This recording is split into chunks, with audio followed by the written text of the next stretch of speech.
Yo, yo.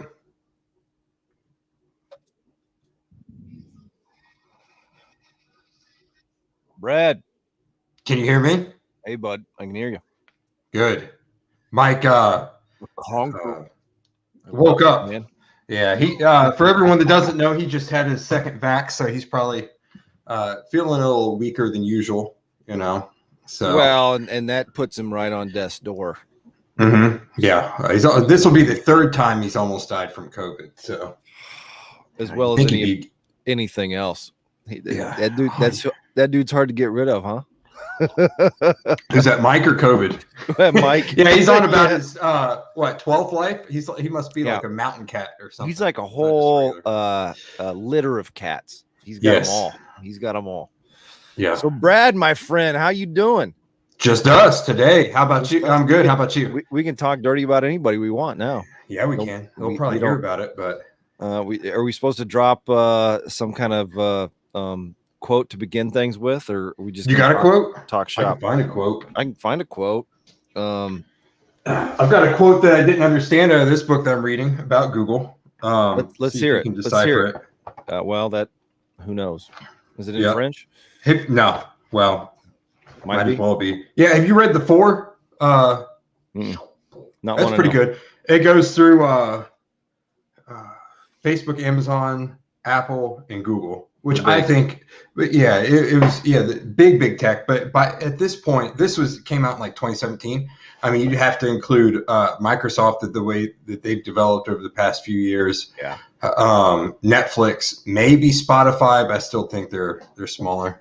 Yeah. But yeah, getting Rogan was a big move for them, but we'll see how that plays out, I guess. Yeah, they poured a bunch of money into that dude too. So they did, man. They did. It just goes to it pissed me off because I had YouTube Premium, so I could watch everything without commercials and shit. And then they took Rogan completely off there. So yeah. Now you can get some weird little highlights on somebody else's channel. Yeah. Yep. A religion that stressed the magnificence of the universe as revealed by modern science might be able to draw forth reserves of reverence and awe hardly tapped by conventional faith. Sooner or later, such a religion will emerge. I assume they're talking about Google, like as being the all high power. Don't ask me to read that again because that was a lot of big words and I had to kind of stutter through it. But you did well, sir. Thank you. I followed what anything you hear, right, goes through your own filter. You got your own mind, and it's processing words and it's processing through your own past experience.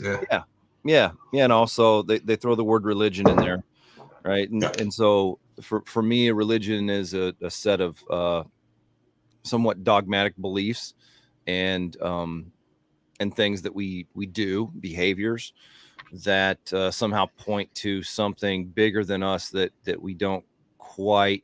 We have to experience through the lens of someone else. Mm-hmm. And I would certainly attribute those same characteristics to big tech, because somebody has a question, they go to Google, they find the answer, and now they see somehow the truth. And there's all this stuff. And they believe it too. It might or might not be true. Might or might not be true, but it's believable. And that's the difference between what is true and what you believe. And one of the big journeys I've been on, the last probably 2 decades has been trying to find some method of discernment between truth and just what I believe, because I know there's a lot of stuff I believe that's not true. And it's somewhat easy for psychologists and marketers or salespeople to understand what it takes to get someone to believe something. And then belief is kind of a way to define belief as something that someone acts on, right? That's a belief that they have. You can trigger it, you can get them to act on it. And then, so you kind of know it's in their brain, but they can also have a bunch of other beliefs.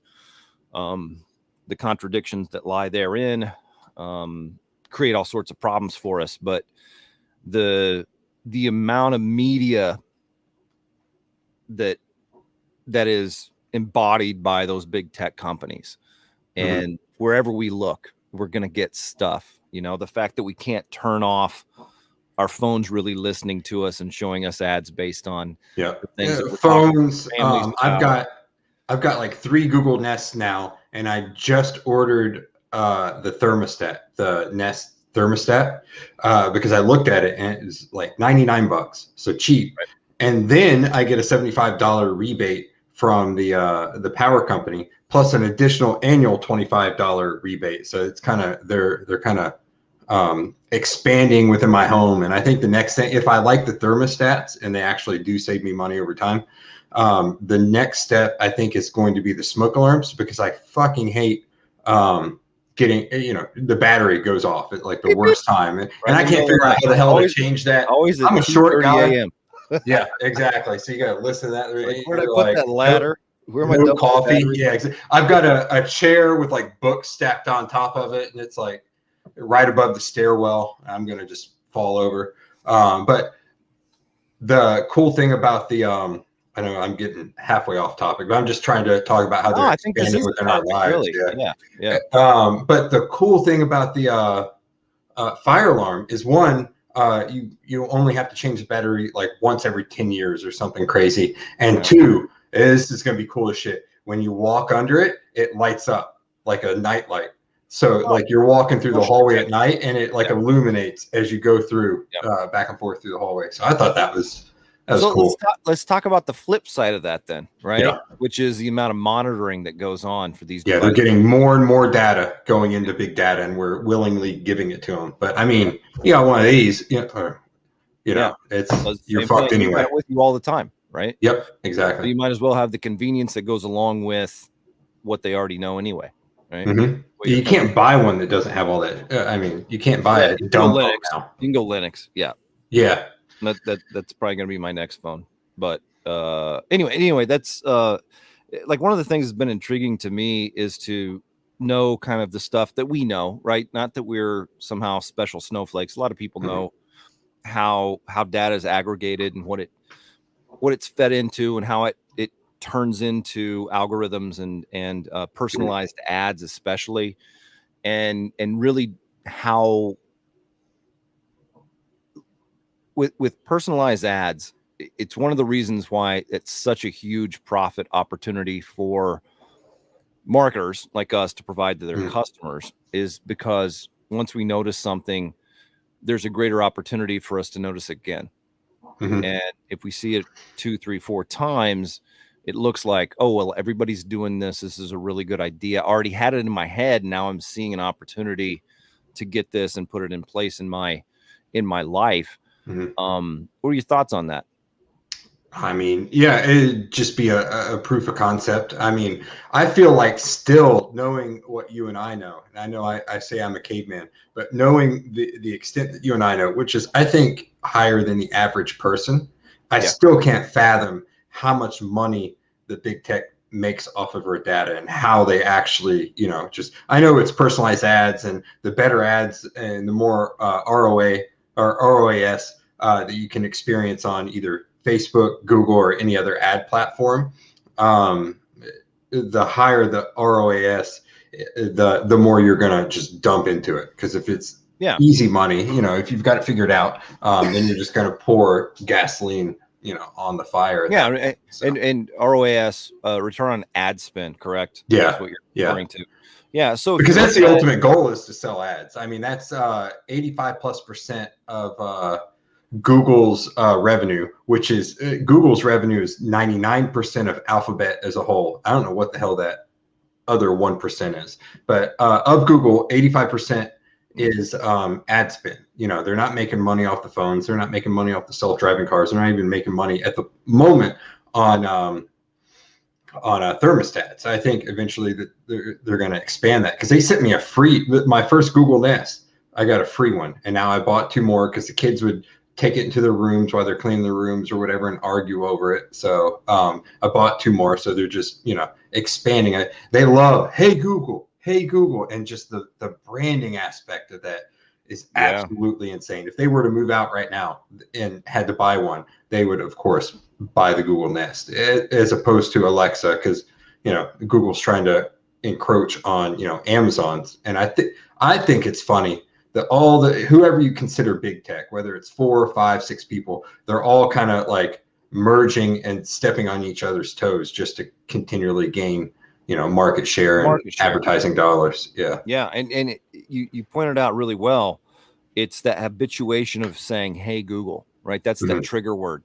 That's that thing that's like, you do that enough, and that's your place you go for an answer, right? Yep. You go there to say, what actor was in this movie, or what's the forecast for tomorrow, or hey Google, tell me a bedtime story, and they will shit one out. It's right there for you. Yeah. Right.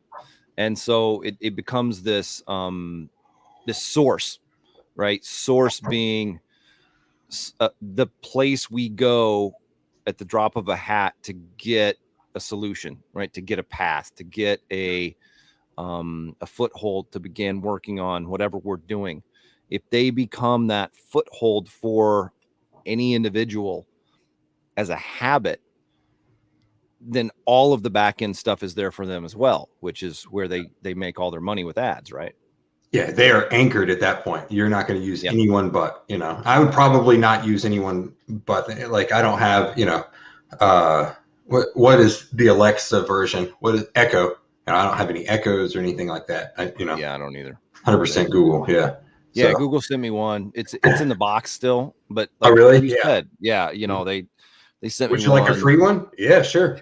Yeah. Why not? Right. I'll resell it on, Let Go or something if I don't use it. But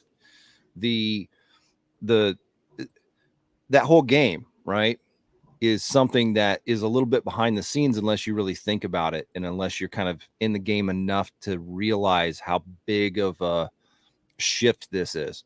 Where before you might have to sit down on the front porch and drink some iced tea and think about something, or get an argument with your buddy about what actor was in a movie, or when Can you imagine looking this shit up in encyclopedias back in the day? I remember. Dude, we had the big white set of, I think it was Britannica. Yeah, maybe it was a different version. We had those at school. We never had them at home, but they would sell them. The infomercials.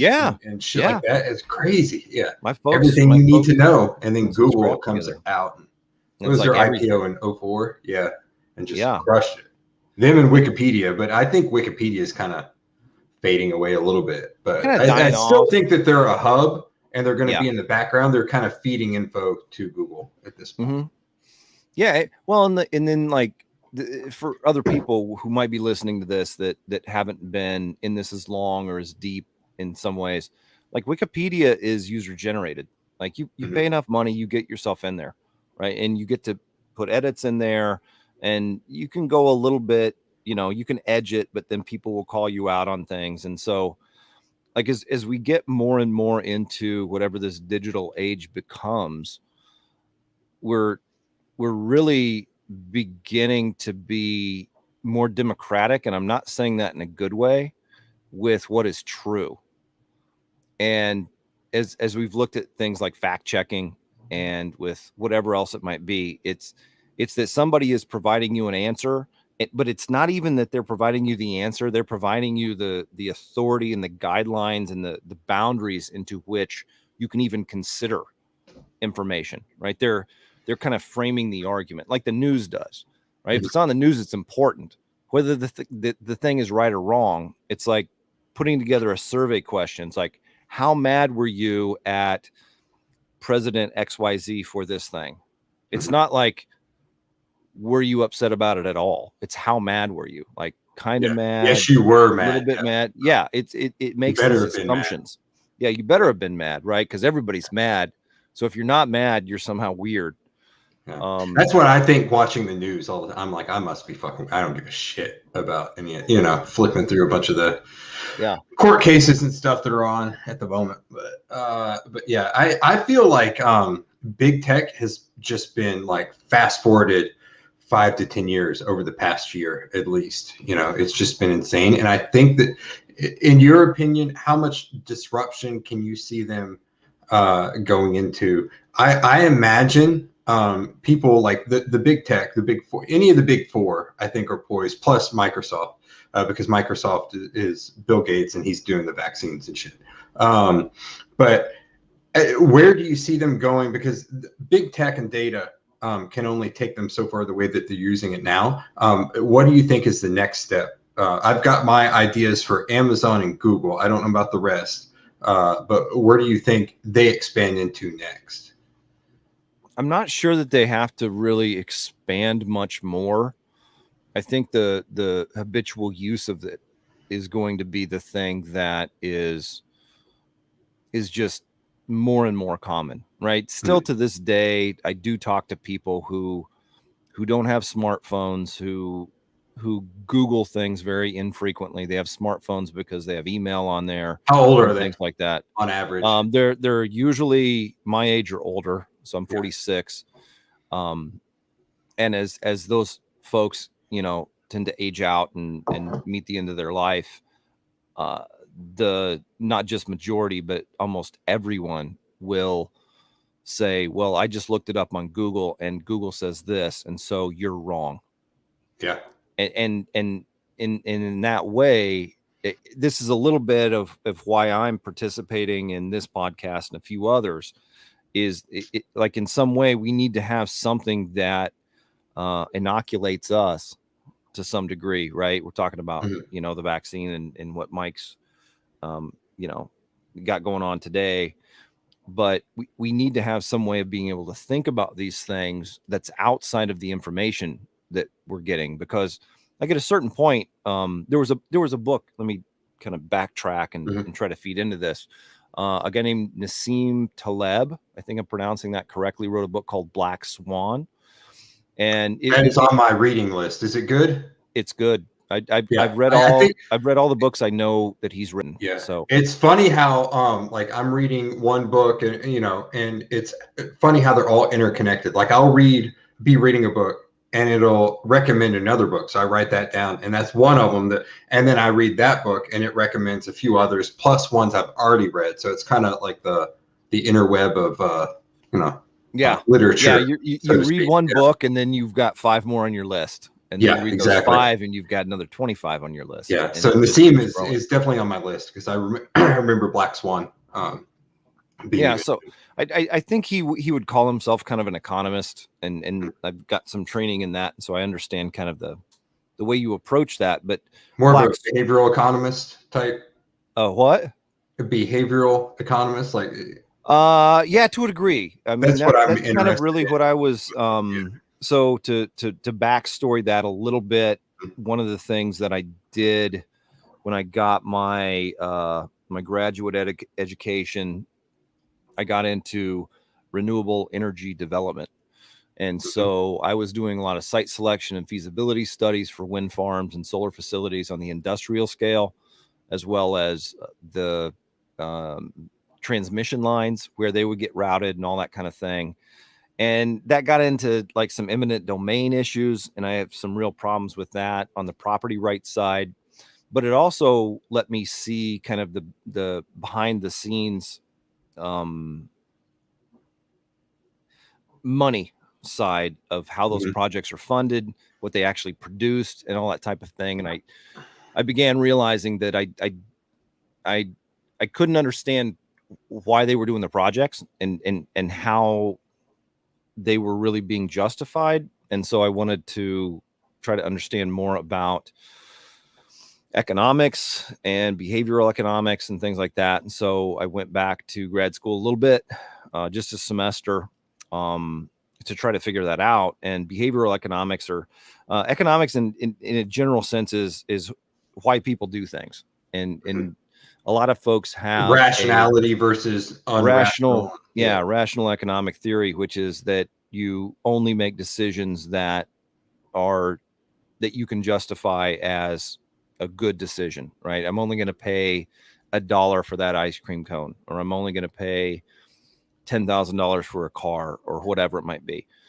And the underlying foundations of that are that we don't make rational decisions when it comes to what we're going, the cost benefit analysis and all that type of thing, because it's really about triggering emotions and triggering, little associative bundles in your own mind as far as what something's worth and what you're willing to do for it, whether it's important to you right now, and all that type of thing. So with economics, why people make decisions and how much things are worth to them is such a fuzzy, weird area of study that it You've heard the traditional economist joke, right? My econ professor in college told us this. So it's like, these guys, you've got an economist, a teacher, and a mathematician, right? And they're all quizzing them.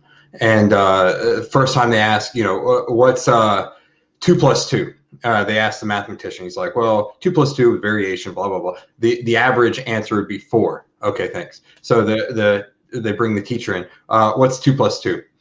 She says, well, of course, we teach everyone. You've got 2 + 2 that equals 4. Okay. So then it gets to the economist. So they ask the economist, what's 2 + 2? He looks around, shuts, draws the shades so it's darker. He's like, what do you want it to be? And it's because economists take information. Oh, that's an outlier. Throw that out. This should be here, and they tweak everything. And ultimately, they could get it to be. They could get the results that they want to see. So. Yeah, and I like that joke. I'm going to take it and use it. Yeah, I can't take claim from it, but yeah. No, what's cool is it's a joke, but it actually points to a lot of things that are true. Right. It points to some issues that we have with believing the information that we have, right, that we get. It's hard to know what we don't know. And getting back to Enron back in the day. Oh my gosh, I remember that. It's a huge example, but numbers don't lie. Oh fuck, yes they do. Yeah, we can make numbers tell you any story we want. Yeah, exactly. So that Black Swan book, the title of it at least points to everyone in the world believing all swans were white for years, hundreds of years, even maybe, right? I don't know the historical, when somebody declared that they were all white or whatever. And that was true. That was true in the world until there was a black swan that someone recognized, documented. And then it's like, oh, well, then everything's different. And so what it points to is that it really no amount of evidence that you have is going to tell you what's true.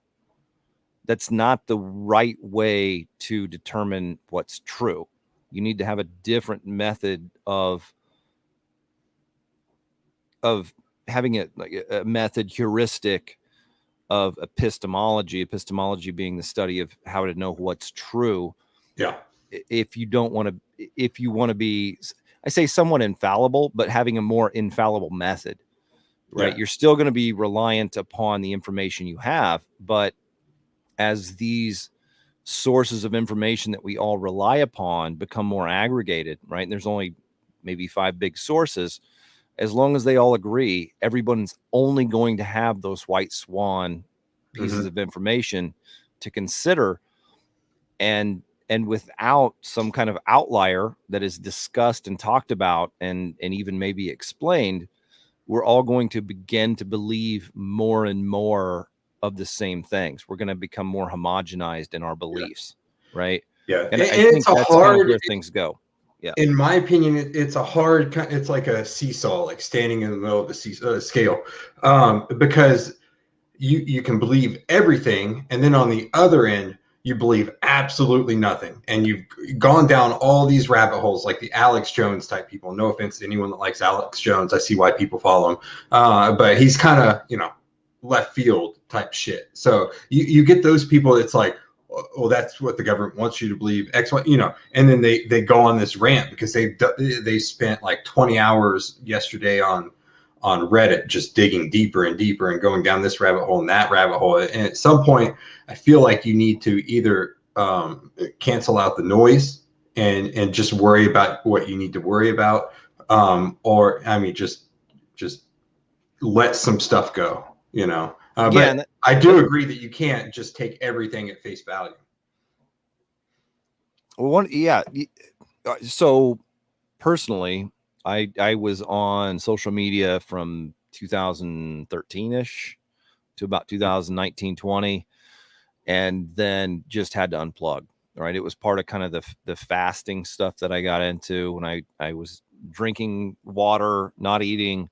I also unplugged from social media, and it was remarkable how much different I felt, how differently I behaved, how much easier it was for me to pay attention to important things that were actually important to me versus what was important maybe to somebody else. And I mean, look at the amount of screen time, scroll time that the average person has. It's just insane. And a lot of people wake up and that's their first thing. Like, what happened? What are my friends talking about? Because if my friends are talking about it and we're friends, we got a lot in common, it must be important.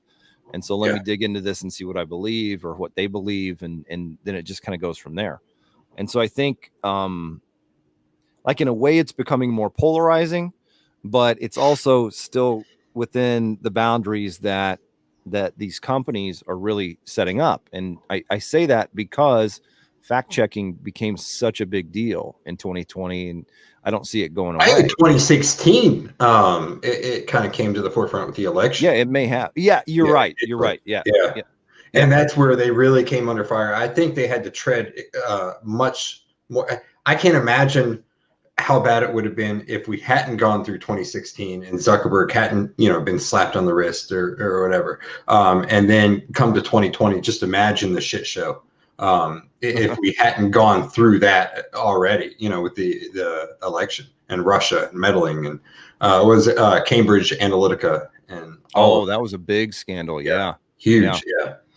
So that kind of unveiled the curtains a little bit as to big tech and what are they doing with this data that they're collecting. But it's still like an infinite possibility out there. Well, and so in one way, I'll take a look at the mirror, and I'm not saying that any of us are responsible or maybe even collectively responsible, but what we do with Google ranking, it's like we can cover the first page with the stuff that we want people to see. And that's why I trust nothing in Google for the most part. And I think it comes from kind of being in this industry and knowing how I know what I've manipulatable. Yeah. And it can be, as long as you got some of the right keywords in there and you've got the right links coming in and you've got your page structure right, the content and especially the context of the stuff that you've got on that page, we can get to show whatever the client pays us. And I don't know. Tell when I ever worked with page, like political content? Have I? No, I have not. Yeah. So there's some pretty good gigs. I've worked on a few that were political in nature, and meaning that there was an actual a group that was paying me to make sure things ranked for what is HR bill, blah, blah, blah, right? Or whatever it might be. And so knowing that things are that manipulatable and that makes such a difference in what people believe and what they consider. Dave said it's their confirmation bias. They read that and it reconfirms right or wrong what they already thought. Majority of the time. And I think that's one of the reasons that the big search companies especially have made a PR practice out of discrediting what we're able to do. Right. Saying, oh, well, there's not going to be any spam anymore. And we've got this great algorithm that has AI built into it. And people aren't going to be AI of a 3-year-old. Yeah. Yeah. And it's like, okay, that's PR. That's to keep people coming back to the search engine page to do the search, trusting that it's not going to be something that could be manipulated by a special interest. Right. So to speak. It was hilarious when Google had to update that you actually have to have the keyword on the page somewhere because they ranked georgebush.com for worst president of all time or something to that context. It's funny that like a bunch of SEOs technically made Google put Google front and center and made them alter their algorithm like instant, Yeah. And that, it did what it did. Right. It kind of pointed to the fallibility of the algorithm. But then, like, if you take a step back from that, what it points to is the fallibility of relying on a source for what you know is true. And, whether that quote you read to start things off with or not really pointed to that, that's what I read into it. And for my, for my money, right, for my time, for my attention, this is still the best place to be for making money, because it is such an influential factor on what people believe and meaning how they act. and what they make decisions based on. You rank for best Bluetooth headphones, right? Mhm. You've already got credit for being on that page and being somebody that I'm now considering this. And so now what I'm looking at is the range and the battery life and the bass response of my Yeah. Bluetooth For headphones. for that kind of phrase, it's always best to have a list too, because that's what they want to rank anyway. So Yeah. you've got a list, and then every single one goes to either your product or an affiliate link, but you've got this nice piece of content up there. They may be 10 shit choices for Bluetooth headphones, but you then make money any regardless, way you cut yeah. it. Whatever click that gets made, you're going to be in the You money. get them on that page, and you can kind of socially, move them to the choice that you want to make as well. Maybe not push them towards the most expensive one, or give them the most. This one is by far the best. It is the most expensive, but if you want the best value, go with this one, and that's where your highest margin product theoretically should be. Yeah, and so with a lot of people who do those, like listicles or whatever, Mm-hmm. they'll actually make, like, there's different ways you can slice it and look at it, right? They may actually be recommending the product that they make the most money on. Mm-hmm. They might be putting that category or that list together in such a way where they make the thing that it's going to convert the highest for them, right? And so therefore make the most money overall for And it. theoretically, they should be split testing everything. If you want to look at it from a strictly conversion based standpoint, the more sales that you get, the better you want to get the higher converting offer at the top, or suggest that. So you want to test that. Like I did. I tested out a real estate offer for PPL recently. So I just dipped my toe in the water. Did kind of a small national campaign, just kind of a shotgun campaign, and it didn't convert worth a shit. So I'm like, what the hell's going on? So I listened to the recording. Press 1 for this, press this, enter your zip code, do this. I'm like, oh no fucking wonder. Everybody's bounced. Yeah, nobody's going through all that. They all bounce out. Yeah, it's crazy. Like it's up to a whopping like $33-$35 for the month. I think we're like halfway through the month pretty much. So that's it'd be $60 something of cash flow every month, but still it's gonna, from an ROI perspective, compared to what I could have put my time, money, and effort into. But at least I didn't go balls out. So yeah, you got to test those things, and so that's kind of another way, or probably a way for people who are watching this who are not as into it as we've been, right, to consider all the content that they're getting is to, the good pages that are going to be up there for a while, the people who are building them, it's a business decision for them as to what they include, right? Mm-hmm. So you're not going to see a Bluetooth headphone offer that does not have an affiliate program on there, most likely. Yep. Right? Because the way we solicit a writer putting the content unless together, it's the owner of the Bluetooth headphone company, and they really want you to buy that set, but they're making money regardless. They're making money one way or the other, right? So all these pages are really about business decisions, which is, I'm not saying is the wrong way to go about it, but it does then point back again to what you talked about with that original quote, which is that the internet is a commercial entity, and the people, and even beyond that, the people who build content are building it for a commercial reason. They're not just sitting back there, it's not a passion project for me. I enjoy it, Buddha-like, and just saying this is what's true, and you guys, I'm not making any money off of this whatsoever. It's one of the reasons that those disclaimers have to be in place on paid advertisements, and we make money on clicks. The bottom of a page of a pay-per lead page, this is not a legit plumbing company. This is a marketing service. We link you to a number of different plumbers. They may be the best, they may be shit. Yeah, and what's so funny is that those things don't detract whatsoever from what people will decide is the best and make the clicks and the purchases, with those disclaimers flashing lights at you. If you need them to do that, people are still going to decide based on the information they're given and what you can trigger in their mind. And this is kind of really where conversion comes in. You know, SEO being a major component of what people even see, but then what people believe, that's kind of where the economics piece comes in. So, you know, you asked where I think this is going. I don't know that it needs to go any further for there to be very close to complete control is not the right word, but complete framing of influence. Yeah, where I would like to see it go is I'm looking at big tech, and where can there be money, and where are some industries that are kind of ripe for, you know, a shaking up. And the two big industries that I see are healthcare, because that sucks, especially, I mean, in the US at least, and education. I mean, education's you know, outpaced inflation by what, 1,000-something%, you know, over the past 40 years, which is absolutely insane. And I'm seeing Google, at least in the tech kind of bubbles, they're coming out with the six-month programs with job placements and stuff like that.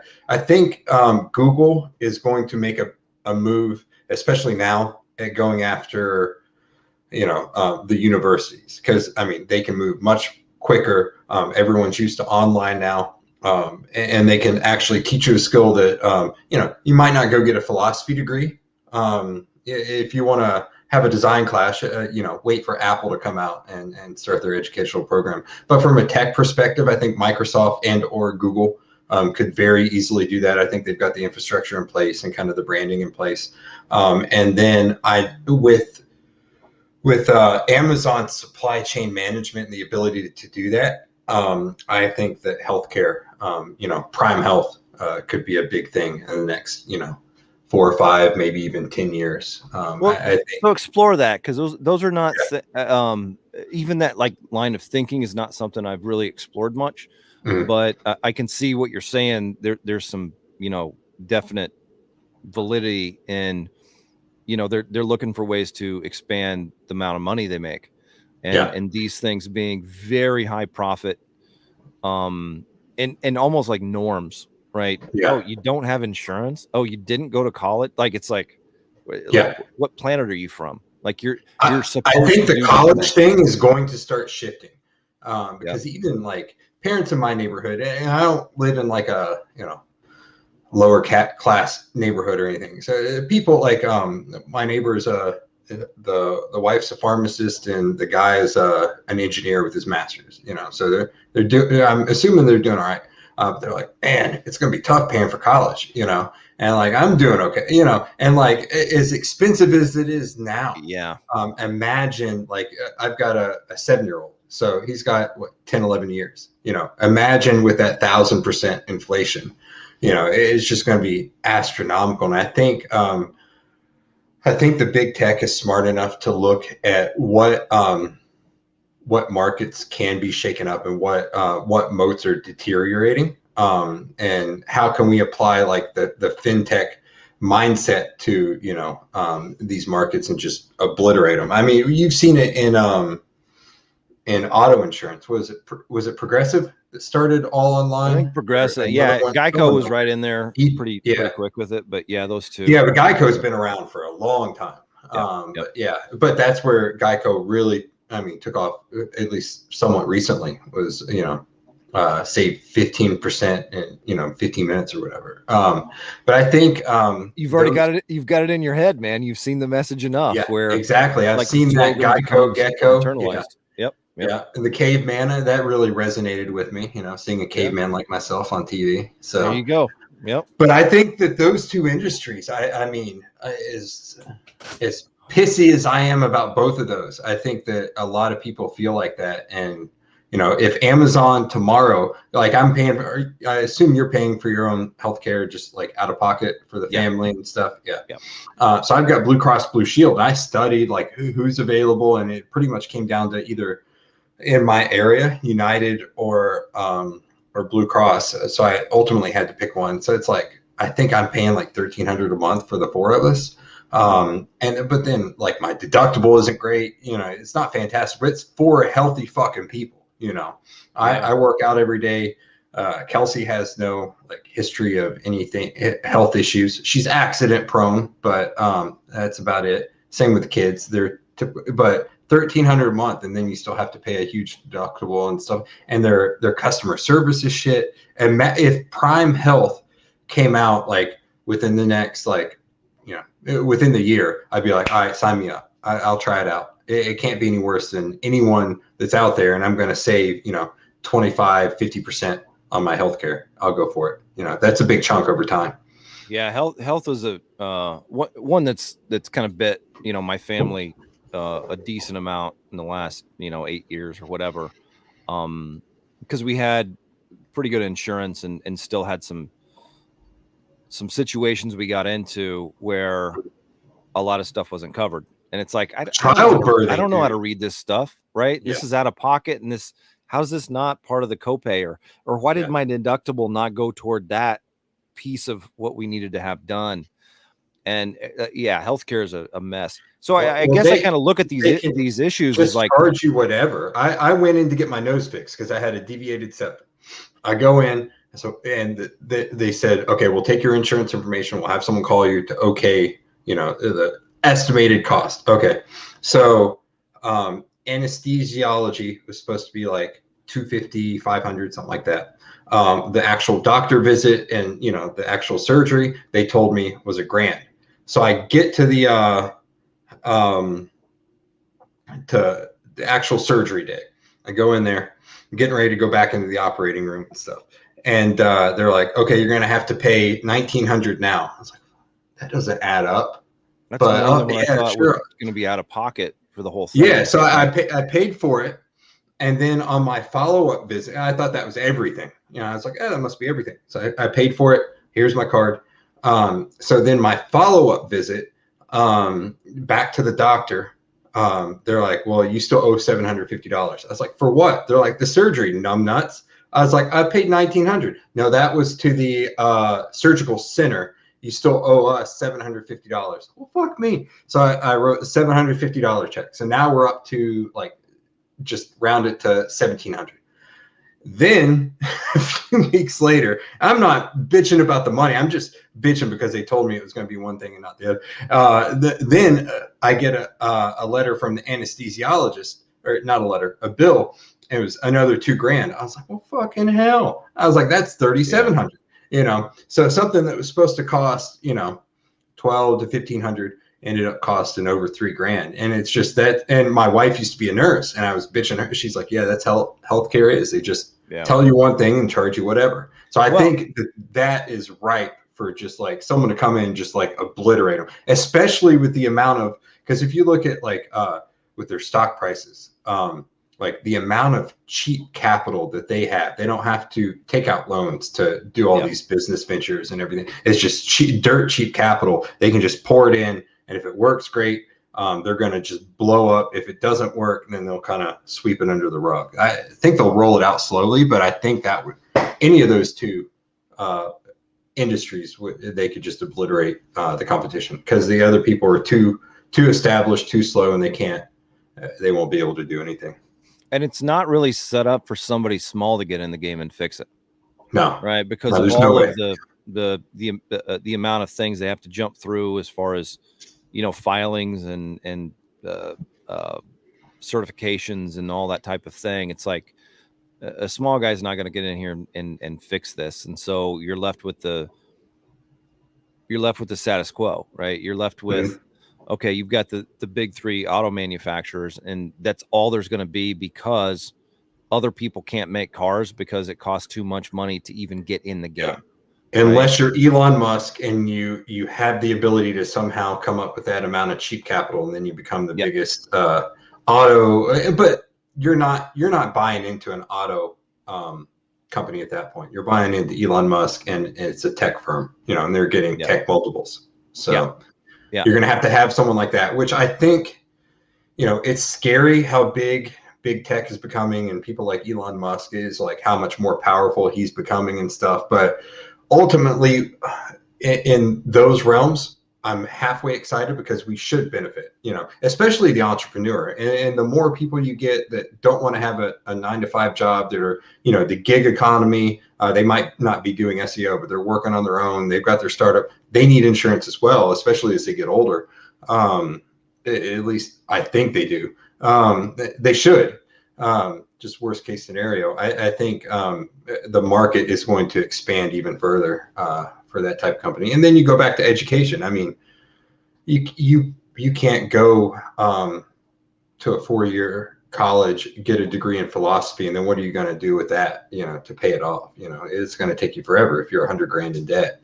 My cousin was $100-something grand in debt after she finished top 2 at IU law school. So she got a very good job, and she's one of the fortunate ones. She was, I got $120,000 in debt. I'll pay it off in 5 years. We're good. And she easily pays it off. Most people don't have that convenience to be able to pay it off that quick. And it's just, I didn't take out any debt. I just worked through school. So that was a goal of mine, but a lot of people don't think like that. And if you go off to a traditional university, you're not going to be able to do that.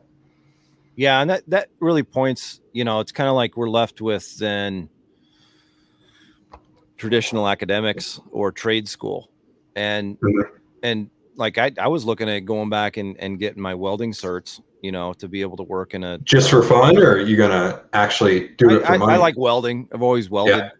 That's a cool skill to have.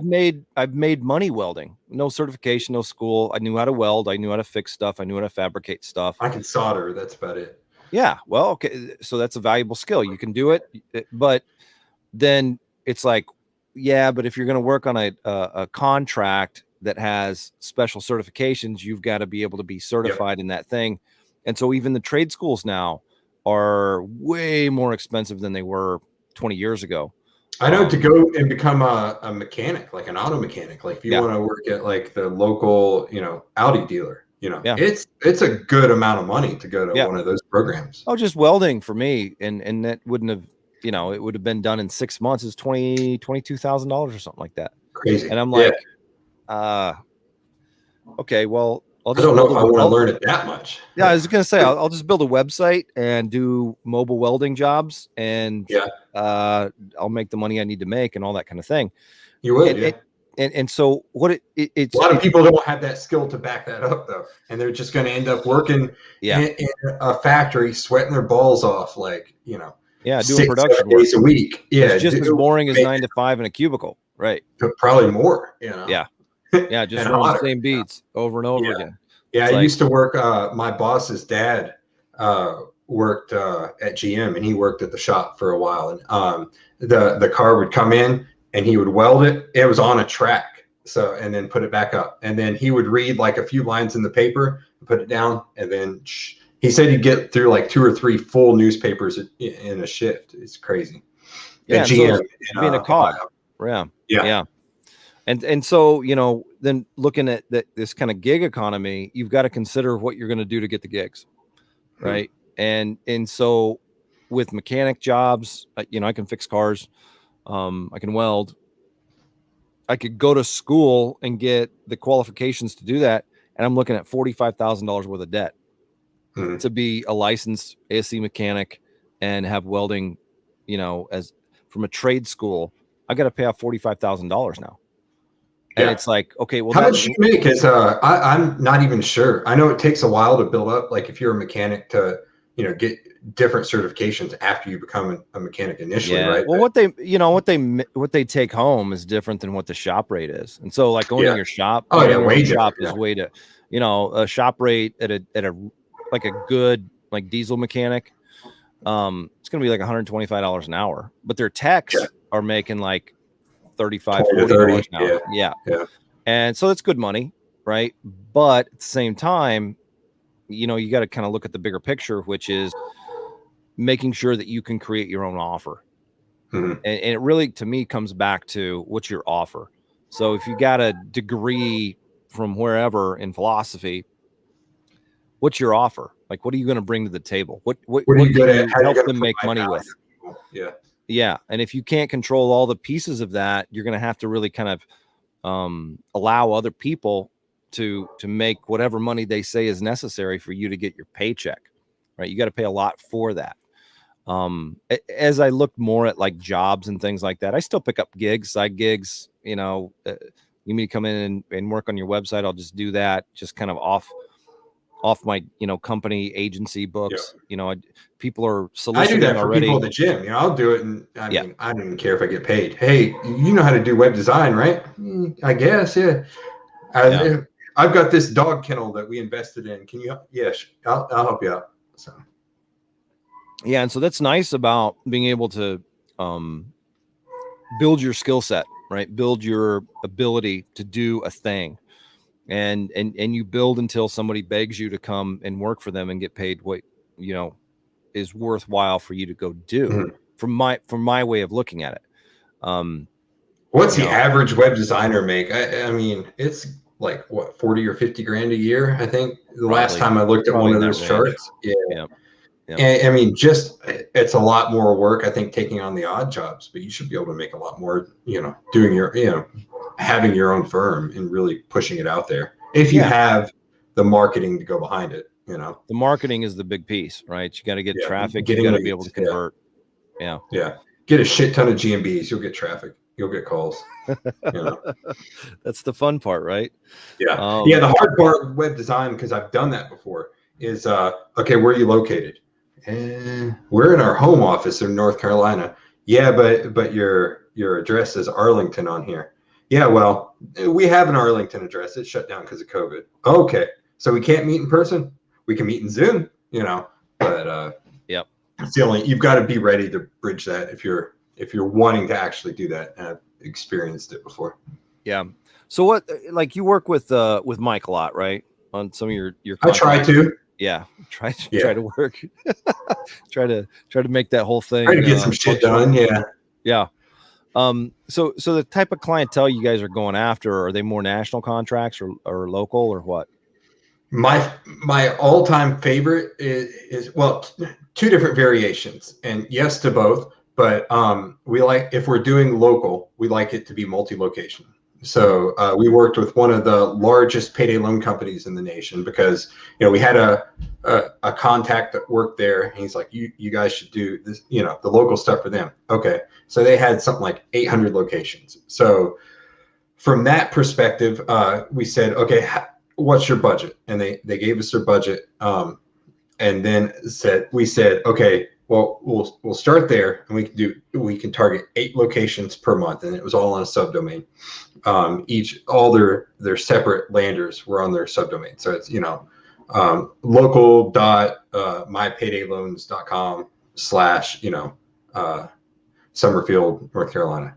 So it was like that. So we would pick it out, and then all we had to do for that campaign was linking. Okay, here are the 8 locations that we're going to target. And here are the ones that we're going to target. Here are the 8 locations we're going to target this month. Here are the 8 locations we're going to target next month. I'll see you in a month. So then we would just link to those, the GMB and the lander, and it would push like crazy because it was a huge authority site in the niche, and push up. So that local, we like multi-location, you know, 10, 20, 30, 40, 50 locations. That way you can really see a scale, because a local, you know, carpet cleaner that only has like 1 GMB, it's going to be hard to charge them, you know, a good amount. Yeah. Exactly. Dave's pointing back, and this is something like we're still getting bills from some of the stuff that happened 4 or 5 years ago. New bills that it's like, what? Yeah. Like what? Well, we kept getting them. The difference in insurance is insane because when we had Brighton, I think all said and done, C-section, everything. We had to have an emergency C-section, everything.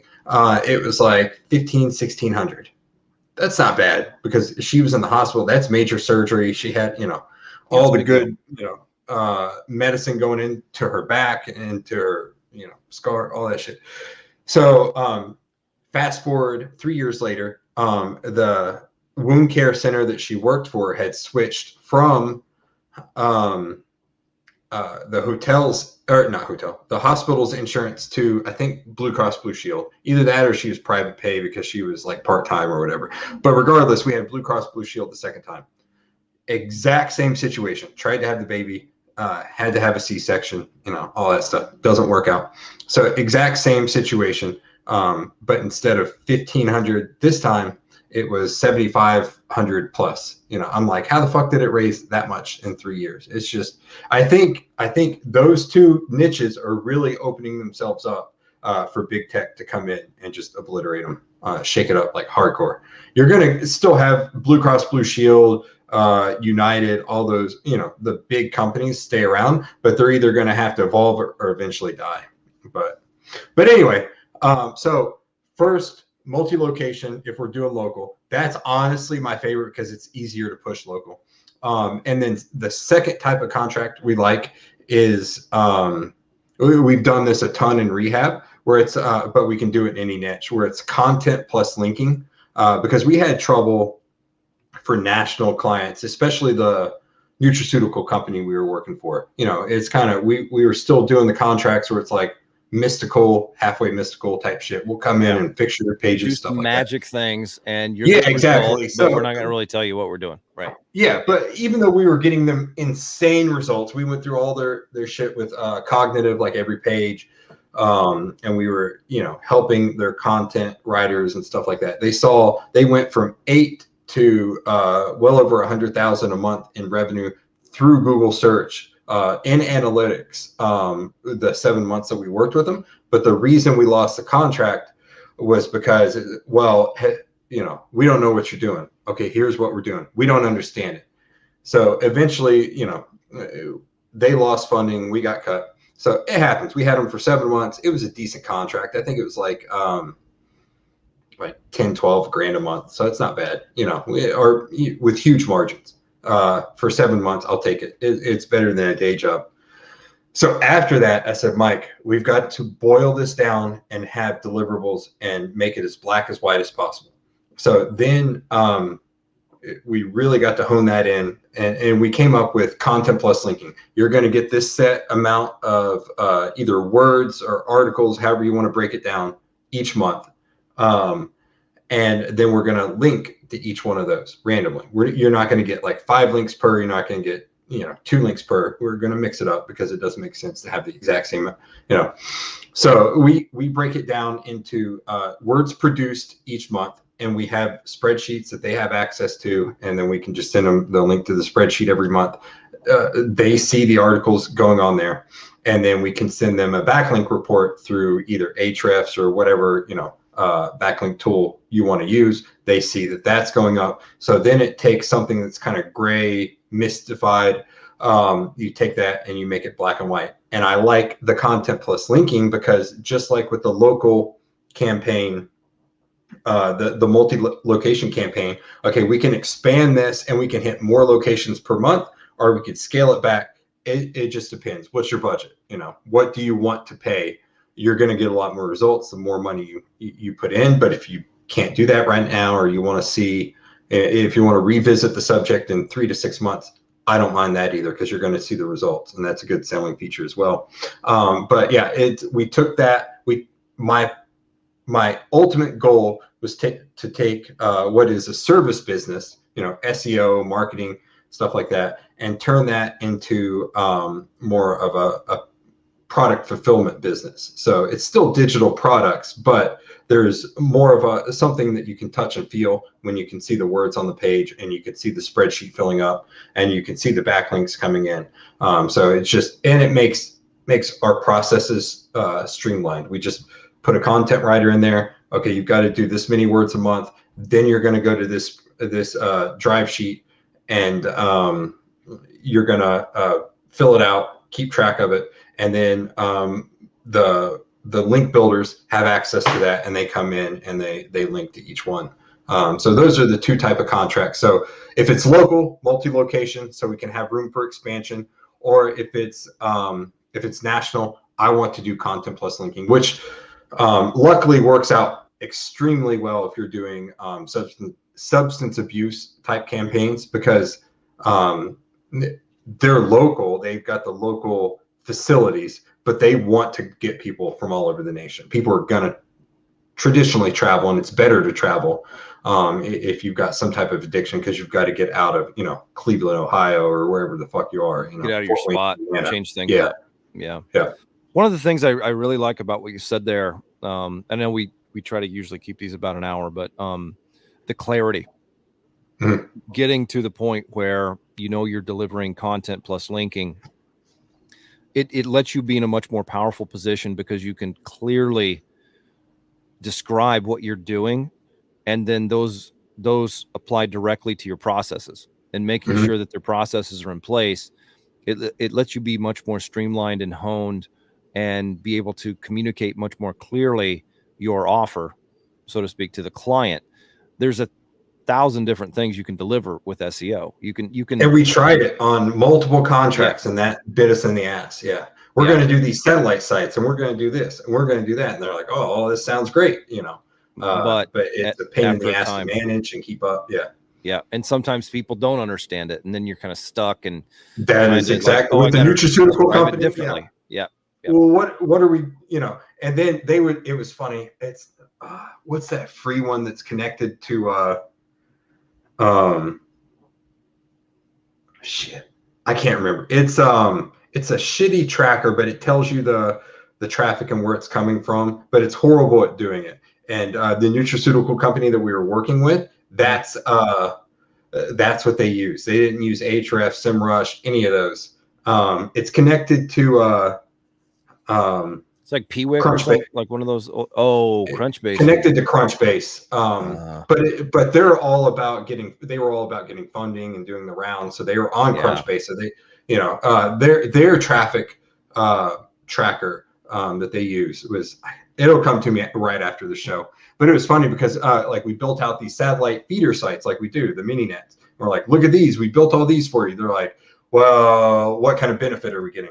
I don't fucking know. It's pushing the whole site up. And then we had to explain all of that, as opposed to if we just given them the content, shown that we're increasing the amount of links that their site is getting, then it would have been much, much easier. And I think we could have kept them on quite a bit. No, it's not Fat Rank. I'll think of it. I'll post it in the comments after I think of it after this. But well, Alexa itself, before it became the Hey Alexa thing, used to track a lot of, how powerful the website was, how much traffic it was getting, and all that kind of thing. Like, it was a brand that was in place that I believe Apple acquired, if not just by name, by actual function, and then expanded it into, the question, the audio search type of stuff that it's doing now. One of the things I look at differently, or I can see differently now than when I started, was you've got to kind of get into this industry to understand what's going on and what moves things and what gets clicks and what gets attention, and then figure out what you can do and how much it's going to cost. And then you'll be able to really hone your offer and make it clear to people you're talking to as to what you can provide them, right? You've kind of got to build that stuff before people are going to beg you to get it, to buy it from your stuff. And I think way too often people are like, I'm going to do this and people are going to love it. And it's like, well, maybe, but we'll see. Not always. We'll see. You're going to find out. That's the funny part about new SEOs. They get into the industry and they buy a program like OMG or similar. Maybe they even hop in NFG. And they're like, oh, this is fucking awesome. And they're 100% sold on it. And they think everyone is going to be as sold as they are. And they're like, how do you not see that this is amazing? This SEO thing, and then it's like, some people don't care, can't afford it. Or, it's just be prepared when you start trying to sell SEO to be slapped in the face a few times. Just get used to it. That's as big a piece of it. Yeah. It's as big a piece of it as learning the technical behind it. Is learning how to create your offer and communicate your offer to somebody else to help them make a decision about whether keep it simple. I mean, seriously, like for anyone doing it, but and it's interesting. I think what you've communicated, what I would also reiterate, is that the longer I'm in this, the simpler I want to make it. Well, the more you have to manage all this stuff. Like I'm trying to figure out how to take myself out completely. Like I'm trying to the cool thing about content plus linking is it's kind of a shotgun strategy where you're just putting all this content out there. Like one of the best, just by pure chance, one of the best articles for this client that we did was some Suboxone article, and then another one was an alcohol. It was some effect of alcohol that you get, like effect on your body after a while, but it was driving all kinds of admins. So was this Suboxone article, all this shit. And it's just like these two articles were like paying for the entire campaign for us. So and they were probably not the like, oh, we've got to have that one and we've got to have, they were just part of the 20 articles that you guys part wrote. of the market research. Yeah, exactly. Yeah. It's like it came up, we tried it, and the market was just there for it, and it worked. Yeah. Right. Yeah, exactly. So it's just one of them was actually on the website already. We tuned it up with cognitive SEO.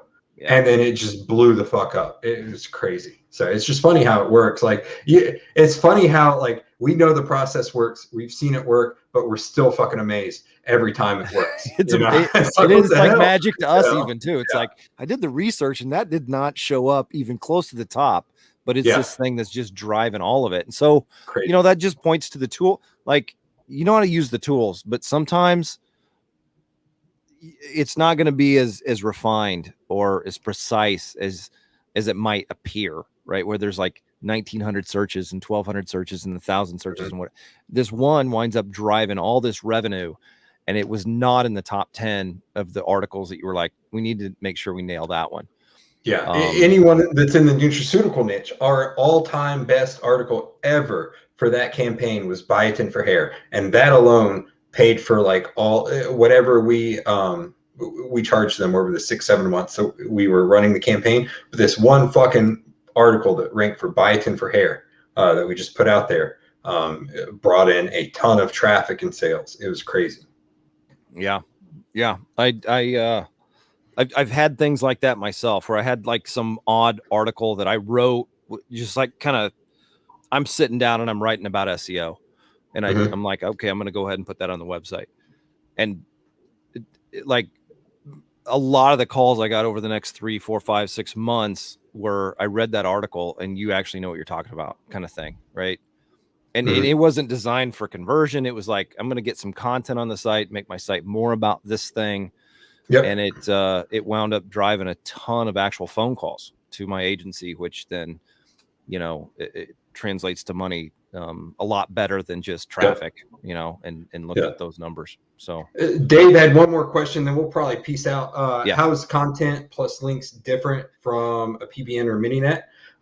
You can do the content plus links on your mini nets realistically, or you can use the mini nets for the linking. But this is how I sell it to potential clients: is I'm going to put X amount of content on your site every single month. We're going to build a range of links to each one of those pieces of content, and they can understand that. And we tell them they're building their own display ad network, essentially, if they're already running, you know, paid. And yeah, they typically go for it if they can afford it. We try not to go below certain thresholds, especially for certain niches, because we want to put out that much content, because the more we put out, the more chance of, monkeys throwing darts, the more chances we'll hit one of those special keywords. But yeah, it's just content creation. It's more white hat than what we usually talk about. So yeah, and so I would assume also that you're, I won't say eating some costs because you've got the cost built in, but that covers your cost for getting the articles on the mini net and getting that content developed that you own, you control. They're going to get some side ancillary benefit from it. If it's a niche that I want to go into, for sure. Yep. I like that. So. Right on, Brad. Well, just two of us today. Hope you guys enjoyed. Got some good stuff out of it. Yeah. Brad and I will be back trying to wrap later on, but we're not going to publish a link to that because we have never done it before live. I'll be in my underwear if anyone wants to subscribe to my OnlyFans. And I won't be wearing underwear. Yes, exactly. I'll be standing in front of him, so we'll keep it PG-13. That's right. Wow, that could lead to all sorts of times we need to turn the camera off, Brett. Yes, exactly. So we probably will a few times. So yeah. all right, buddy. Peace out, everyone. I don't know how to end this, so I'm just gonna get the fuck out. So yeah, I think we later leave on. studio. It should go live. Yep. So all right, guys, we'll see you again next week.